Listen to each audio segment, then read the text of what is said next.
Welcome to the Maine Climate Table's monthly webinar. It's our second webinar. My name is John Hagan. I'm chair of the Maine Climate Table, and today we're going to learn a lot about community solar from Kevin Buck and Joe Blotnick, both with a Climate to Thrive, a nonprofit based on Mount Desert.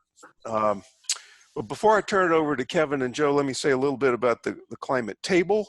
First of all, it's different from the Climate Council, which is the state's effort to deal with climate change that's come online with the Mills administration.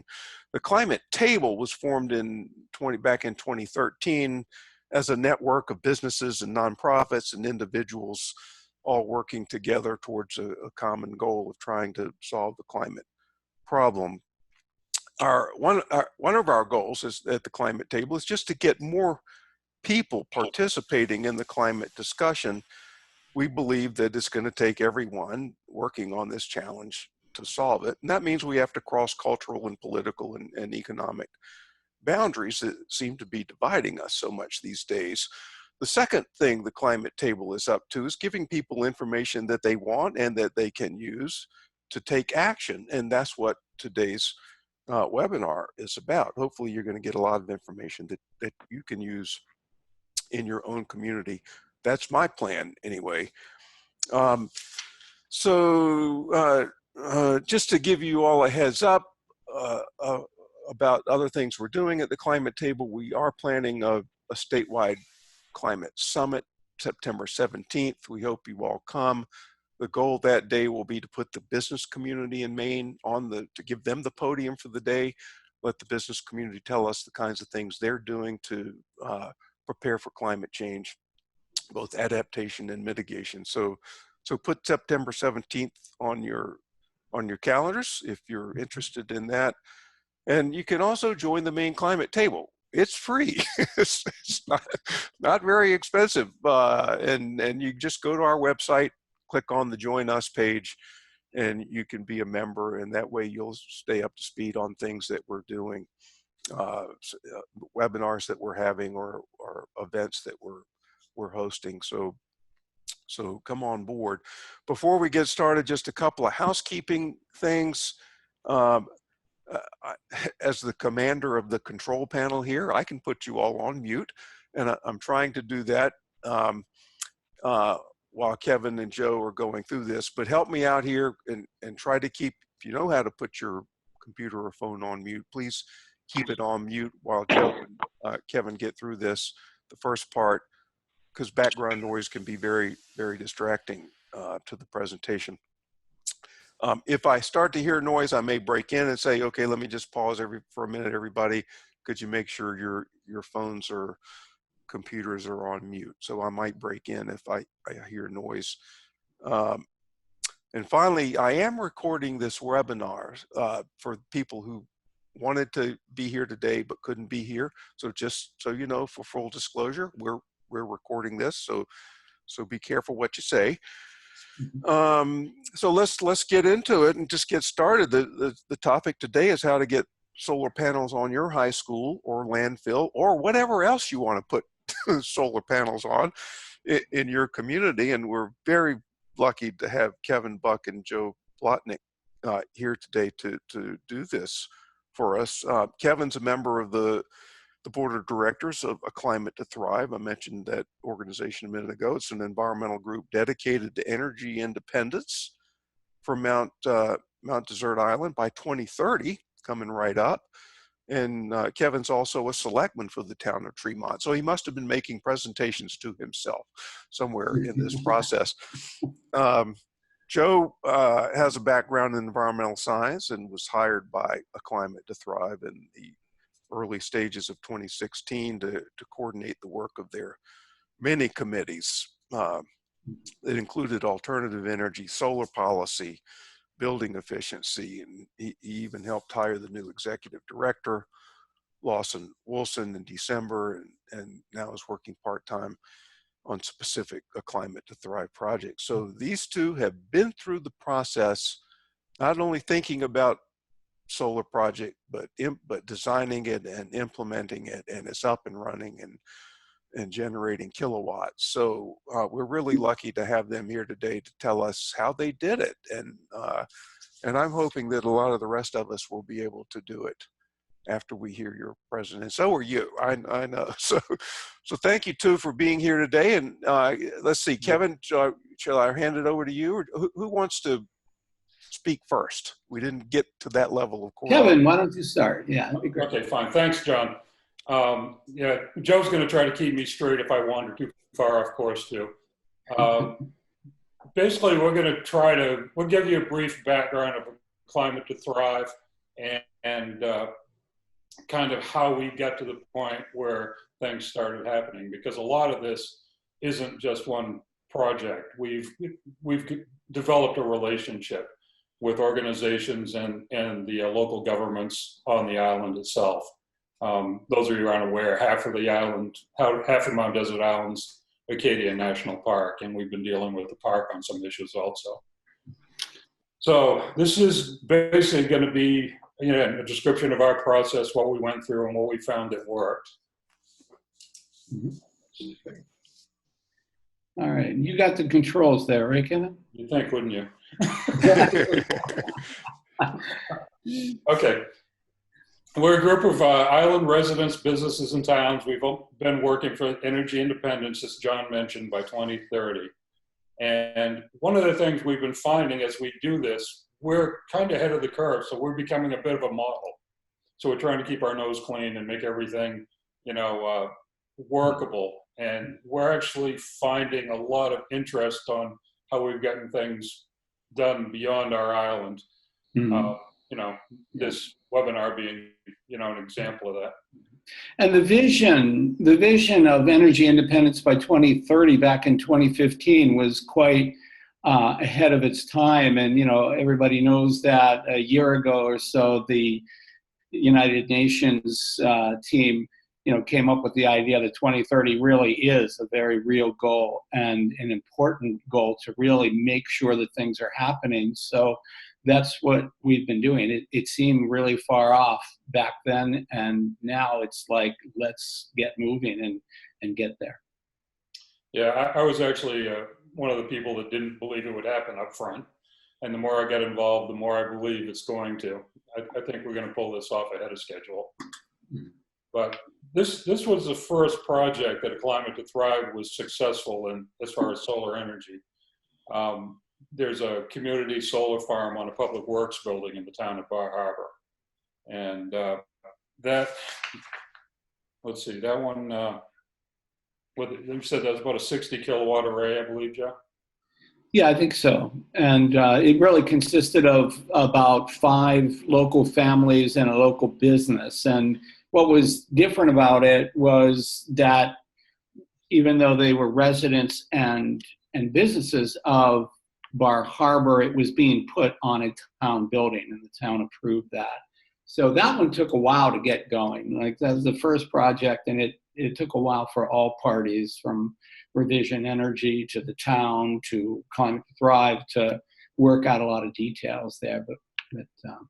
And then the next slide, Kevin, the town followed suit in the same location and put a large display on their array on their public works building, which powers the building. So those things kind of went hand in hand. Got us on the map. Okay, so the Climate to Thrive's real kickoff public meeting was in January 2016 in Northeast Harbor. There were over 200 people that attended. I mean, I think it kind of went beyond everyone's expectations. And out of that, a lot, that was the kickoff thing, a kickoff meeting that really got the ball rolling. There was a speaker from New Hampshire who'd worked on a lot of alternative energy and efficiency for one of the southern towns there. And he had a lot of good examples on how to develop things. What came out of that, or the way it was formed at that point, we kind of split the group into 6 different areas of focus. Alternative energy, zero waste, building efficiency, transportation, food systems, and public policy. Of those, 2 of the groups really kept rolling. the alternative energy is continued to grow, and it's been a lot of the momentum or the development of some of these other projects we'll be talking about. And the zero waste is taken up. I'm sorry, go ahead, Joe. Looks like you want to speak. Oh, no, I was just going to say that the committee structure was a great one at first, but we found that when you had a group of people meet every month, there were different people that would come every month, and everybody wants to kind of start the ball over again. It's like, I think we should focus on this or that. And what we found is that when a committee got a project started, like, for example, the transportation, they looked at bicycles, they looked at electric vehicles and all that kind of stuff. And there was an opportunity that came up to get money to install level 2 EV chargers from Belfast to Eastport. And I said, okay, let's go with that. And so once that became about that. And so we just kind of went towards project-based work. The Tremont landfill was another example of that actually separated itself out from the alternative committee itself while they were dealing with lots of other broader issues. And we got a task force going. So we kind of shifted from a committee structure to a project-based one. You dropped out just for a second there. Joe's in Puerto Rico right now. His connection is what they say unstable occasionally. So yes. Okay. It wasn't Joe that was the unstable one. And we did have another large meeting following this one. Again, we found these summits similar to what John was talking about, Maine Climate Table doing, really helpful. It brings a lot of people together at one time, and you can focus a lot of energy on things, and a lot comes out of these. A lot of good work comes out of these. Angus King spoke at the second one very effectively. He's definitely championing the cause of battling with climate change. One of the things we did during the November 2016 presidential election, there are 4 municipalities here on Mount Desert Island, and each one has their own polling place. We set up outside and just had people sign up, that are interested in solar energy. We were, I think shortly after that's when we started the Solarize project, Joe, is that right? This was just the early stages of it? Yes, at the polling stations, we asked with a way to make solar energy affordable to you. Would you be interested? And we collected 600 names from this small island in wintertime. And so the reason we put this on here is because we're going to have some other elections this year. So if you're trying to drum up community support for a project, go for it and be there at the voter booths. And that's the Solarize project I mentioned to there. We started, I believe, installing the systems that spring, 2017. And we did. We had 76 systems installed both on private residences and small businesses, and more than double the solar energy capacity on Mount Desert Island through that program. Right. And this is a map of the locations on the island where they're installed.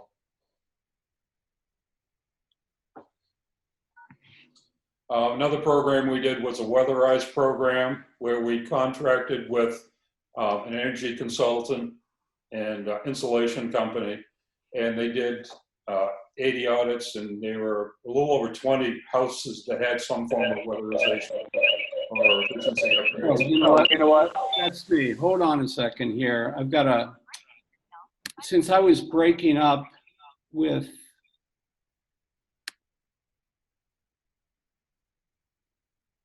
okay. I guess Joe's off for a second.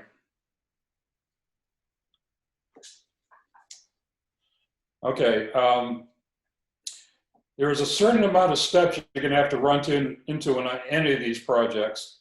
And the 2 that we're focusing on now is the Town of Tremont Solar Array and the Mount Desert Island High School Array. So this one we're looking at first is Tremont's. That's the one that took the longest to happen.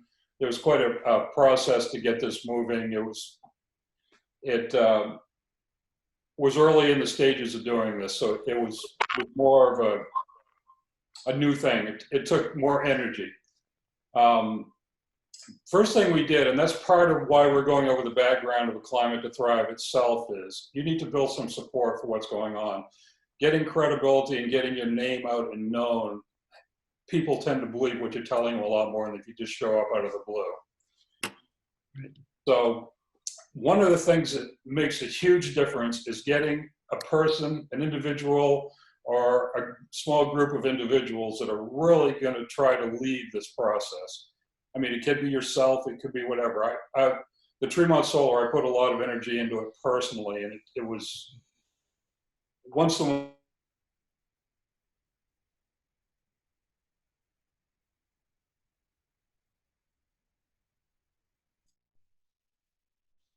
Seems like we've lost Kevin.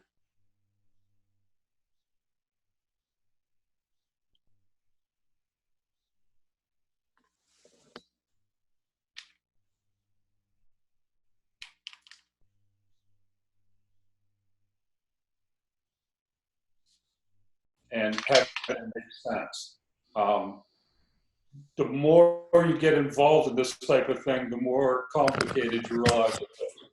And if you can simplify it for people so you're not presenting, so everyone doesn't need to invent the wheel, I guess, basically, it's going to be a lot more successful. If you can show up with a page or two summary of what's going on, what the cost, how it's going to work and all that, it's going to be much easier to convince people that's a good idea. And of course, the first thing is cost. And that's why once you look at the monthly electric bills, and you could go to the next slide, Kevin, for a year, this comes out a little bit wrong, but it was the total cost of electricity for the town and school was $33,240 some dollars. And so, just them recognizing that, okay, we put out quite a fair amount of money for a little town on electricity, and clearly, with the rest of what we explained, they're going to have a chance to save some money.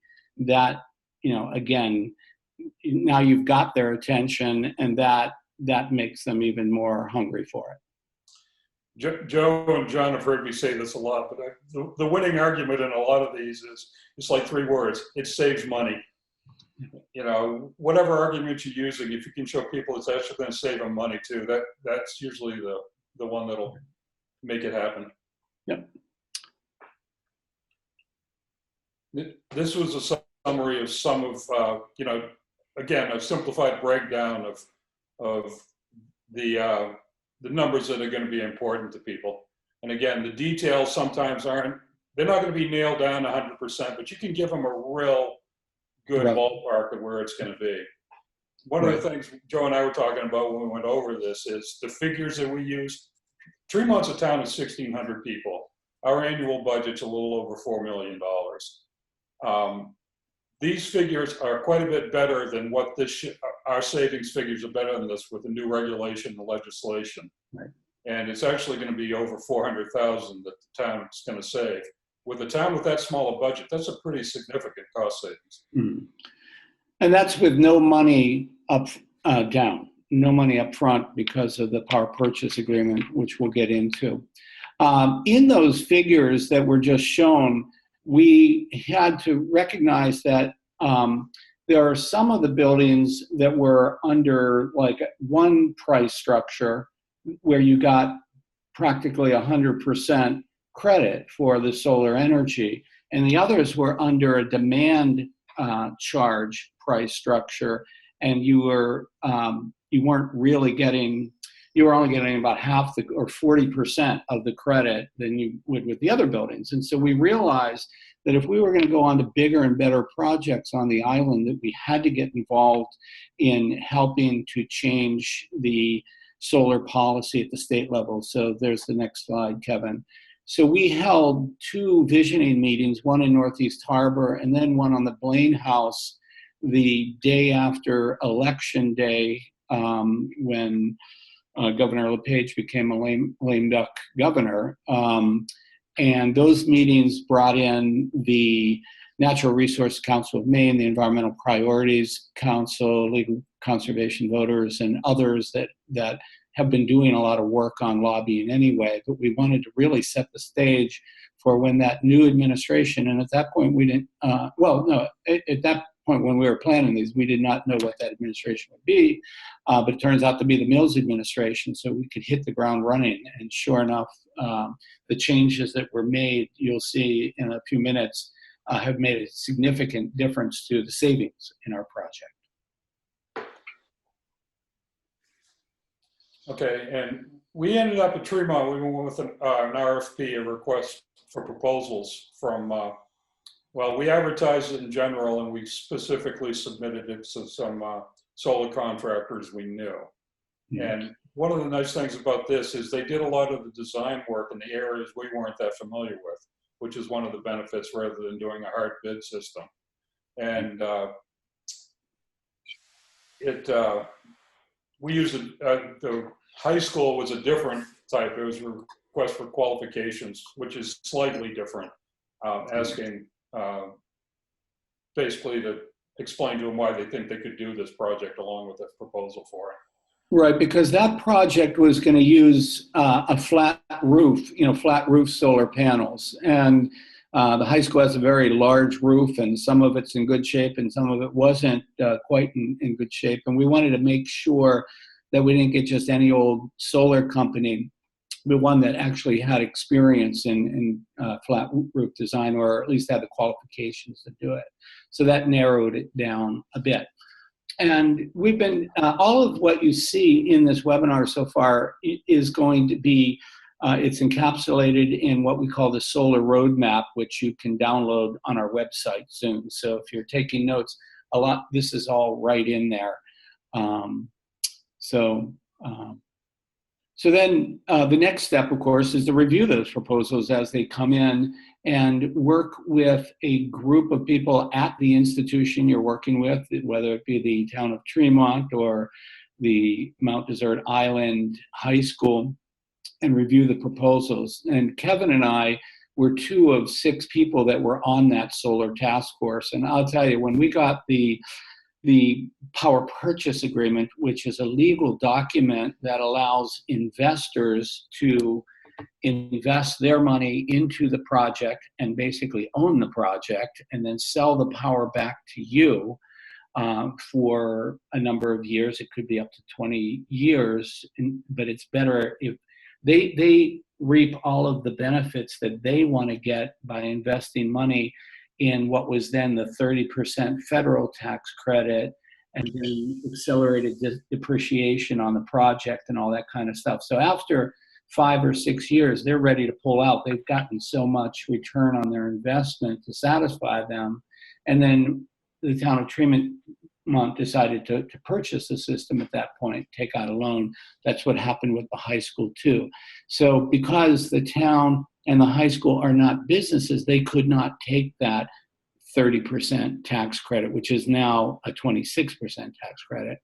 And that's why the power purchase agreement is important. But in order to, the work that we did that was very difficult was reviewing that power purchase agreement, really understanding how it worked, understanding the difference between one company's proposal and another, understanding their cost-saving charts. They all came up, all the companies that applied, there were 3 of them, all had slightly different ways of looking at the data. And in the next project, one of the learnings that we took away was we set up the savings chart and said, start here, add this, look at this price, and fill in the blanks here. And that way we were able to get what was apples to apples in terms of the cost-benefit ratio there. So I don't know, Kevin, if you want to add anything to that. No, one thing I just wanted to cover, I don't know if everyone's aware what a PPA is. It's called a power purchase agreement. And what it is, you've got, in Tremont's case, the town, in the high school's case, the high school, which signs a contract that agrees to buy all the electricity generated by these arrays. And the array is built at the contractors or their investors' expense. There's zero upfront cost to either these, either the town or the high school, which again makes it a pretty easy sell when you're actually presenting it to someone. But that's the mechanism it works, and it's not probably ever going to work out to 100% compensation. It might be 98% or 95% or 105%, because the agreement is to actually buy the electricity that's generated, which is good to know when you go into it. It'll be close, and usually the savings are huge. Yeah. Joe's got a slide in here somewhere soon. Okay, this was finally signing the contract for the Tremont Array. The Tremont Array was built on a capped landfill. It was space that's not available for any other use at all, and it still needed to be mowed and all that. So we've used about a third of that space currently on the array we've got. We're in the process of using the rest of it for a community array to, for community businesses and members. And we'll discuss some of the process with that before we're done. But the rules are changing, and we're in the process of decoding those and writing a new arrangement on that now. Yep. Okay, and then once everything's signed and all that, there's an awful lot of decisions that still need to be made. But it gets down to the fairly easy part, a lot of details, timetables and that kind of thing, and amazing little things that come up that you don't realize. The municipal array was a bit more of a challenge, because with a select board form of government, a lot of the town decisions are actually made at a public town meeting. So we had several public hearings to make all this happen. I don't remember how many, but what they were, but somewhere 3 to 5 probably, where this was discussed. And Tremont's the town where Bass Harbor is. We're primarily a lobster fishing community, or water oriented. We may not be the most progressive town on the planet, but the thing that was really nice, at all of these meetings, there was no resistance to this at all. When it came up originally 3 years ahead of time, I was met with quite a bit of resistance when I brought the subject up. When we finally got to the point where we had some actual figures and a contract in hand, people were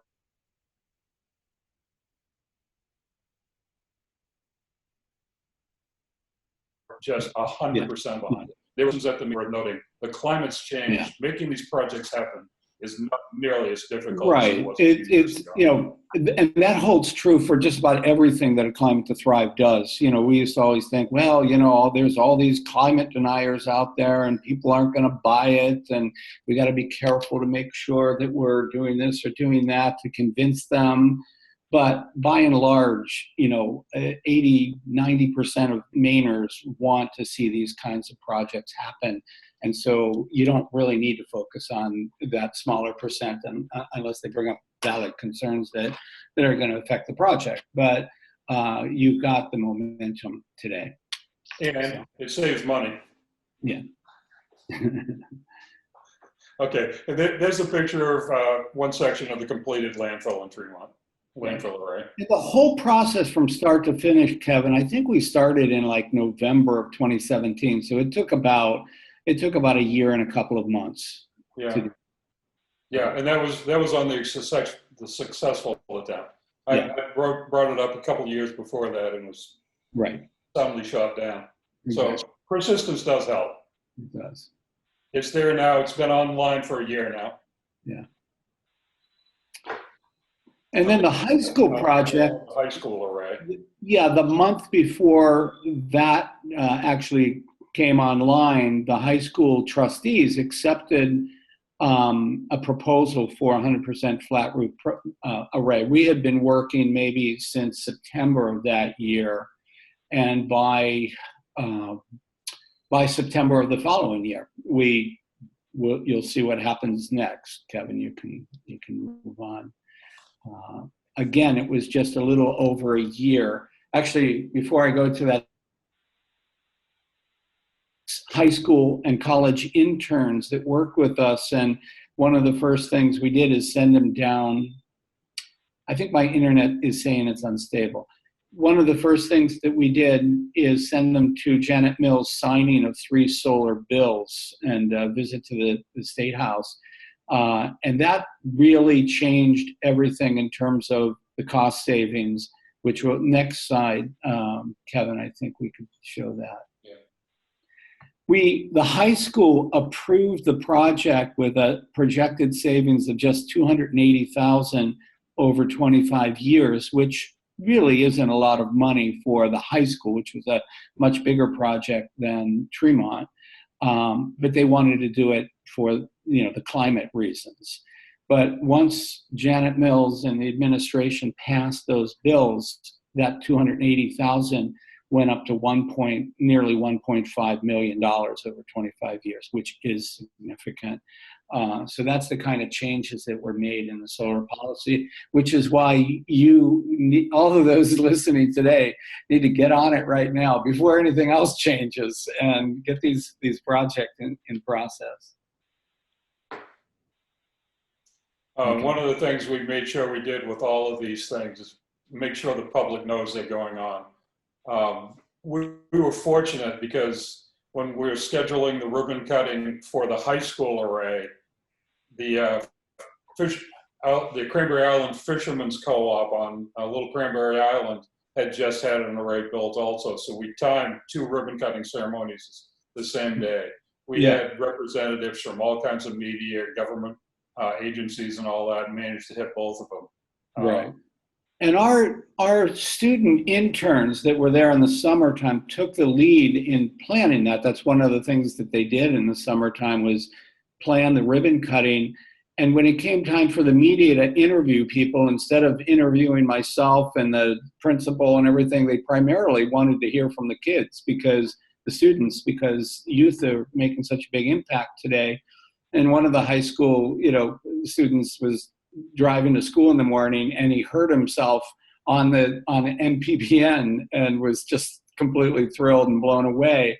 And those students are now working really hard with several Maine high school students from those to help them go 100%. We've had requests from Massachusetts, New Hampshire, Maine, and they're really taking the lead on that.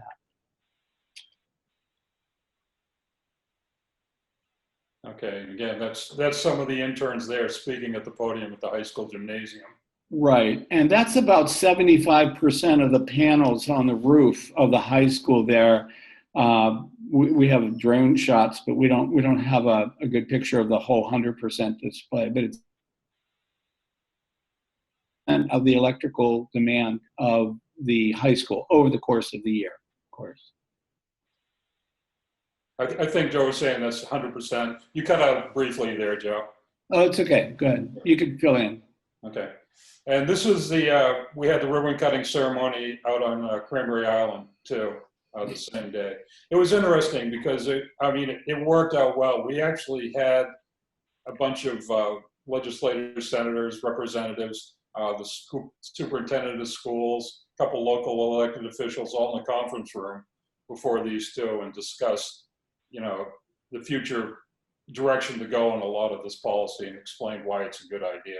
So a lot of these events you can really capitalize on this. And I think Joe was mentioning yesterday, we got free lobster rolls out there on Cranberry Island too when they're doing this. So it wasn't hard to get people to attend.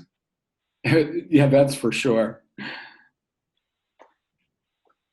So once we had that big celebration and got so much media coverage all over the state, people started calling us and saying, how did you do that? And this webinar is one outreach effort that we've made thanks to John Hagan there in that Maine climate table. But we also put together a PDF file that's called the Solar Roadmap for Schools, but it can apply to any building. And it has these steps we're going through. It has a case study. It has a sample request for proposal and the solar savings charts and everything. So that'll help your project go smoother. So you could download that at our website at climatetothrive.org/solarizemdi. one of the things, again, just to kind of reinforce what we've said, these projects are really good, but finding someone that's going to put this energy into it's the key to making them successful. If you just walk up to, your local town council and say, it's a really good idea, here, could you guys do it? It probably won't happen.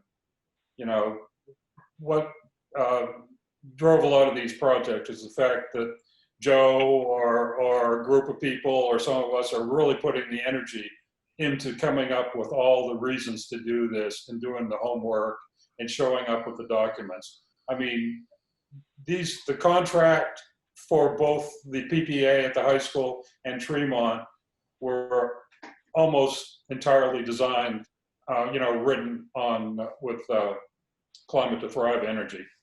Mm-hmm.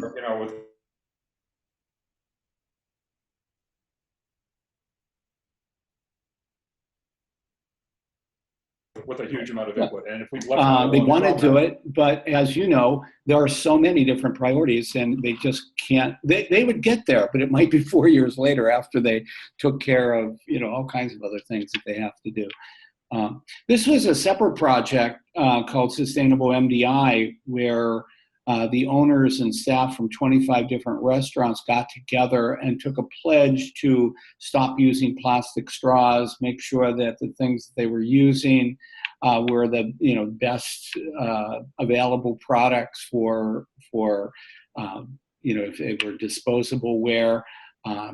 One of the inns converted from generating a dumpster of plastic trash every morning breakfast to using plates and silverware again, and they saved money in the process. But by the next year, Kevin, you could go to the next one, the program had expanded to 85 restaurants and lodgings, and we've also added into the pledge energy conservation, renewable energy like solar, waste reduction, et cetera. And the companies that sign the pledge don't have to do all of them, but they have to meet a certain number of them. And it gives them a bit of a community of other folks that are interested in learning and sharing best practices. And we're also putting cards in hotel rooms, motel rooms, bed and breakfast rooms that ask the guests to be responsible stewards of the island.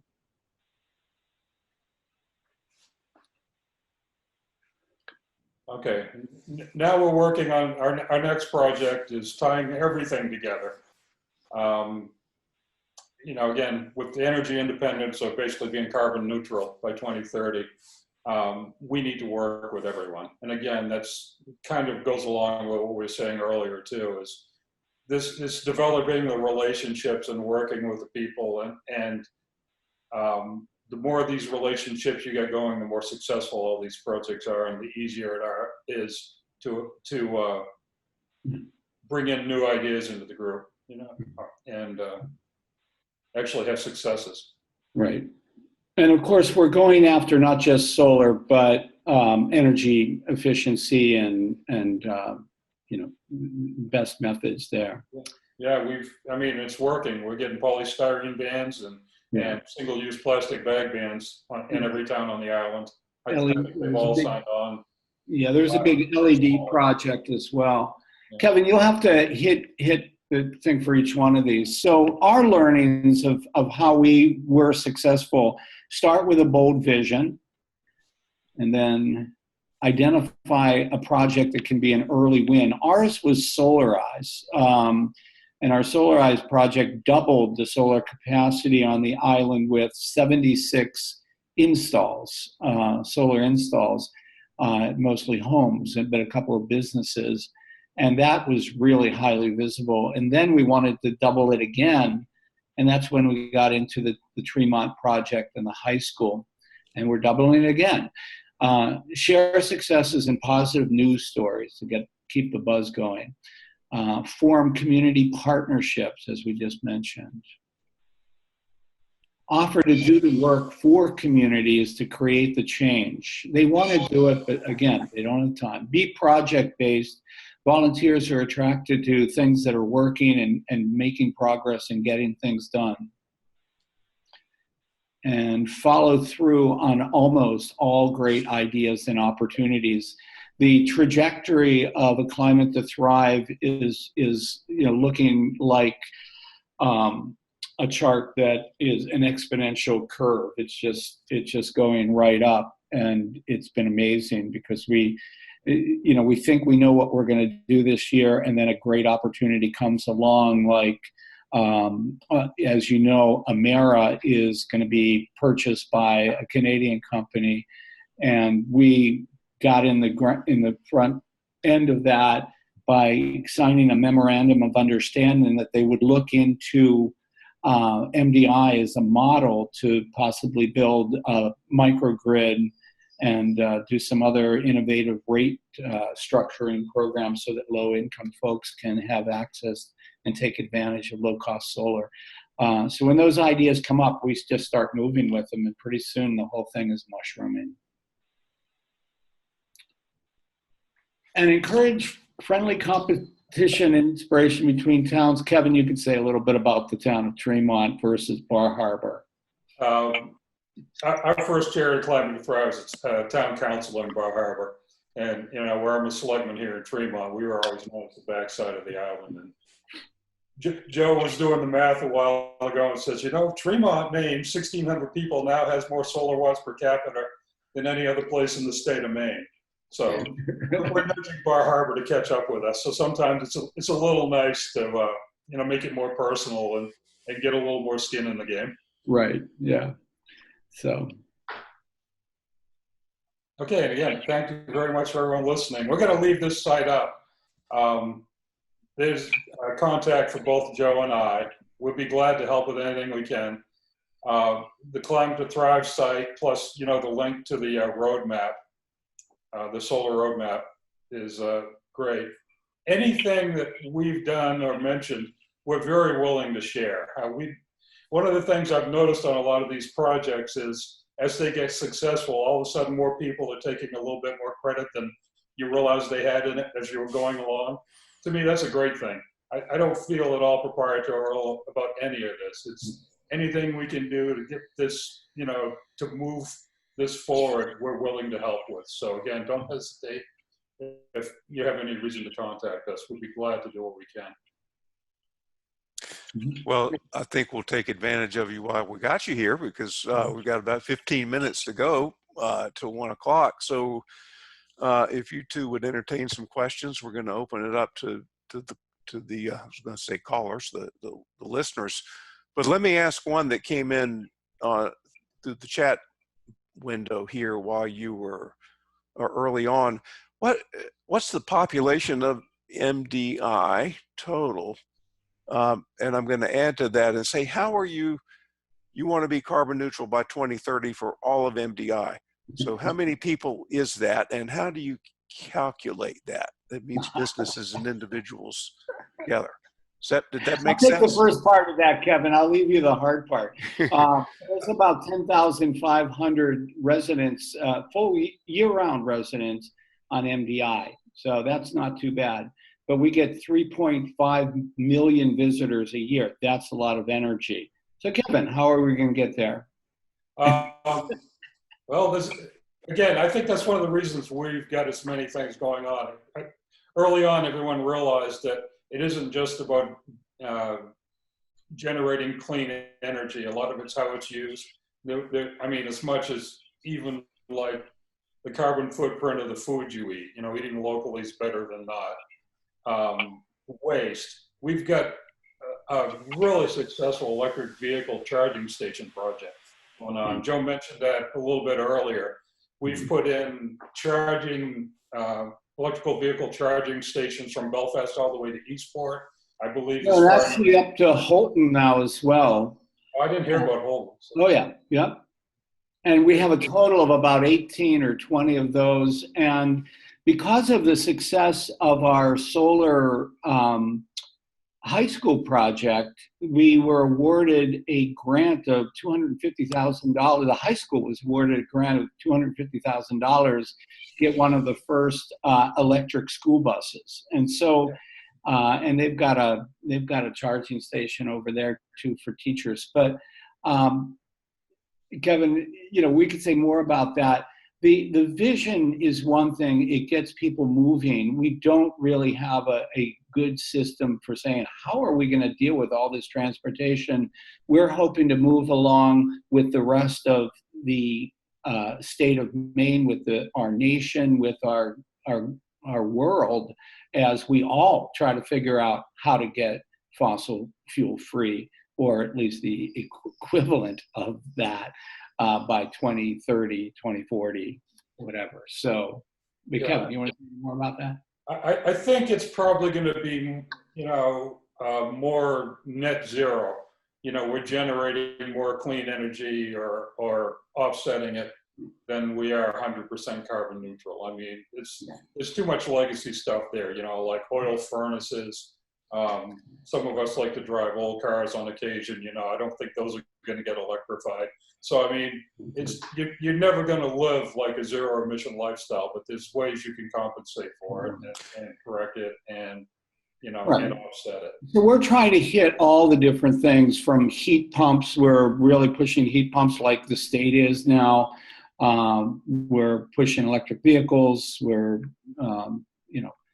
pushing retrofits and everything like that, and new developments, new housing developments that are net zero.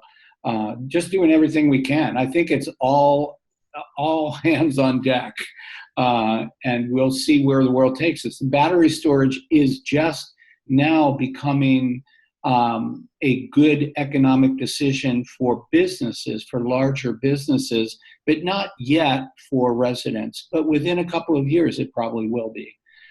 So as technology moves, so will we. Other questions? Yeah, the feel free to unmute yourself, anyone, and just jump right in. I've got a question that's coming in through the chat box. I'll just go ahead and ask it on behalf. Was it difficult to work with DEP or in terms of getting the placement on the landfill? Were there any legal issues or policy? No, the DEP needed to come out and do tests. Basically on the landfill, they cap it with a clay cap. Usually I think it's 18 inches of clay. They want to make sure nothing penetrates it. So our array is all ballasted by cast concrete blocks that just sit on top of the cap. Nothing was punctured. They were pretty good. The landfills, they actually monitor anyways. So they had a pretty good handle of, a baseline to start with. It took a while. It was a few months to get the permitting through, but it wasn't at all difficult. We worked with Amera, Maine, the old Bangor Hydro territory. They were a little, there was a bit of a learning curve for them. It was the first landfill they'd built on in their area too, but they were extremely cooperative. I don't think they could have been a bit more helpful. We haven't heard all the utilities in the state work quite so well as that, but I have nothing bad at all to say about them. We've been in talks with NMAX, the company's in the process of buying them. They seem to be extremely forward-thinking also. I think they're going to be a really good company to work with. Any interactions I've had with them, I find them that way. Another question that came in from Kathy Lee, fourth one down there. What role did Efficiency Maine play in this, or is there a role they can play to help scale up what you're doing? I don't believe they had any role in either of the big arrays. They were instrumental in the weatherized program. Yeah. And we'll be getting into, helping build EV charging station networks around the state too. And also now there's incentives for purchasing an EV. So that's part of that. We're tying into that a little bit in Climate to Thrive. We're actually doing some energy audit work county-wide. We've met with the county commissioners a few times, and they've agreed to have us do some of that work. And I think we'll be tied in more with Efficiency Maine, at least indirectly on those projects. But as far as the actual larger solar arrays, they haven't had any active part in that, as far as I'm aware. I read an article every once in a while, and I find there are people involved in some of these I didn't realize while we're in the middle of it, so I won't swear to that. Okay, so other questions? Yeah, I'm just reading off here. Thank you all for sending these in. You can say them as well if you'd like. Question, have you seen the solar roadmap replicated elsewhere in the state? Yeah. We've sent a number of them out. I mean, and people have been really happy with them. Belfast is working with it. And you know, some of the towns in southern Maine are as well. We've gotten good feedback on it, but we're not following the process of going through what we did there. One of the things I think that comes up with these is they all have to be kind of project specific. So they're mostly a rough outline. Parksville is in the process of building a municipal array, but it's going to be on private property. So I know they looked at what we had, but they had to modify it a lot. But a lot of the general parameters on these are pretty good. It gives you a good starting point anyway. Okay, there's a question. I'm going to just read it the way it's written here, and I may add to it. How many kilowatt hours need to be generated to make the project economic for the developers and owners? And I'm not sure they're different or the same. And how much land does that require? I guess maybe the question is there a minimum kilowatt hour level that you need to make this kind of project go? Right. I think I think it depends on who your contractor is. One of the things that's happening in the state of Maine, everything in Maine right now is being redefined or in a state of flux. You know, there's new regulations, you know, legislation's changed a lot. So there's a lot of big players from out of state that are looking at the place. And I mean, this talk of raise up as much as 100 megawatts. You know, there's a one that they're discussing for land in northern Hancock County currently. It's that size. The stuff we're putting in the Tremont landfill array was roughly 150 kilowatts, you know, like 100th the size of that one. And again, Sundog Solar out of Searsport did that. They were small business residential one. They ended up doing the high school array. They're expanding. The high school array was on 450 kW. Yeah.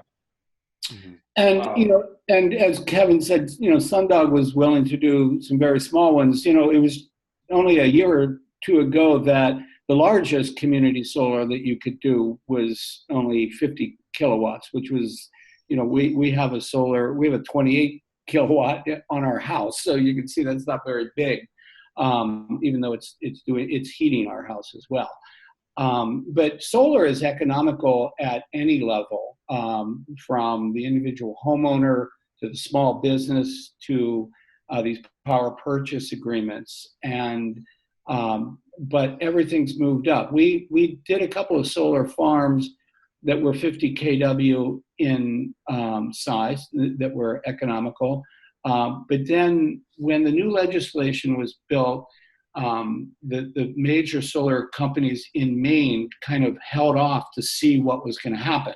And so now that they have new rules, you could build much larger ones. Larger is more cost efficient. And so now the tendency is people are going to really big ones. We talked with Hannaford about, you know, going solar, and, you know, not just at our site, but, you know, over the state. And they said, well, we're going in with a bunch of other businesses on a really big project that's big. So size is going up, and the efficiencies are getting greater, but it works at any size. Can I ask a question? Kathy, jump in, please. Thank you. First of all, thank you, all of you, John, for organizing, and Kevin and Joe. It's just fantastic. Such an amazing story and inspiring. Thank you. What are the greatest challenges, and how would you propose that they be addressed to scaling up across the state, particularly public sector scaling up? I think it's doing the homework. Yeah. I mean, you know, putting together the package and all that. As Joe mentioned at one point, even when you get proposals from different groups, they don't always read the same. We spent a lot of time that first tree Monterey with those proposals we got, scratching our heads saying, well, you know, they show up with different savings figures or different calculations. And it's like, well, they don't even look close, but this part looks like this one should be better here, but the way they figured it isn't. So there's an awful lot of energy that goes into translating these things into the real world that people can understand. And to me, I think that's the biggest challenge. That's one of the advantages of having, you know, at least the roadmap that, you know, we're putting up available, because it gives you a little bit of a starting point on some of that stuff. But again, if you just turn this project over to whoever's going to make the final decisions and make them have to do all the work, there's a good chance it's not going to happen. I think that's the biggest challenge. Yeah, so the Technical challenge, assistance. Oh, go ahead, Joe. the challenge to me is just identifying those community leaders, or, you know, school administrators or students that are excited about the project and are open to hearing about the fact that it makes sense economically. Because, you know, once you get that, then you can move forward. There's other challenges that come up. The roof might need to be repaired in 10 years. And so if you're doing it on a building that needs a roof in 10 years, you might not be able to do it there. But then that's when you go to a community solar farm and find that site. You know, there's some siting issues, but the big ones are just getting a small group of people to support the people in leadership positions that want to see this happen, and doing the homework, Kevin said. Yeah, so technical assistance and finding the champions. Right. Yeah, You know, the solar contractors, you know, like Revision Energy, like InSource Renewables, like Sundog and others, those are the ones that we're most familiar with. They're all excellent. They know what they're doing. They know how to do the project right. And that part's easy. Did you guys how much business savvy did you have to have? I mean, I'm good with numbers because I'm a scientist, but I'm not a business person. Did you need a business skills, you know, the cost of money over time and all that kind of stuff? Well, the solar contractors, as I mentioned, they actually do the detailed work. We do the initial work. We look at 12 bills, you know, over the course of a year and say, okay, this is the size of the project. So if this is the size of the project, you know, how much savings might we expect to get, given that we know that we can past projects that these contractors have done are 12.5 cents a kilowatt compared to 18 that they're paying now. So we could do the ballpark figure. So you don't have to be you don't have to be an accountant for that. And then they will do the detailed work because they're going to be basing a contract on it. Yeah, I think the other part of that, John, is the contractor's also doing the investor side of that equation, which is probably the tougher one. You know, by the time you figure, you know, your investment tax credit from the federal government, appreciation and all that. So basically, you're getting handed a pretty much done package. You know, we get the pretty much easy end of that. I mean, so you didn't have to find the investors and all that stuff. They did that part. Okay, that worried me for a bit, because if you had to go out and find investors. And the good news is this is a good investment, and so there are investors out there, and as we see day after day, you know, there's a lot of people that have a lot of money that want to invest. You know, I think Jeff Bezos just said he's going to invest $12 billion in climate change, you know, projects and things. So Kevin was saying, well, we got to get some of that money. So that's, you know, Kevin. Okay, well, we're at 1 o'clock, and I try to respect everybody's time, including our presenters. So Kevin and Joe, thank you both so much for this. It was just a fine way for us to spend our our lunch hour, and we learned a great deal. For those of you still on the line, I'm looking at their last slide. Their emails are on that slide. I'm presuming they wouldn't mind if you emailed them and asked them questions or go to the website. This will be recorded. It is being recorded. I'll post it on the Climate Tables website within a day or so, and you can review the slide deck. But otherwise, thanks everybody, not just Joe and Kevin, but everybody. Yeah, thanks for being everybody on the for call. coming, and best of luck with you, and don't hesitate to call either of us. Yeah. All right. Thanks, John. Go solar. Thank you. All right. Goodbye, everybody. Bye.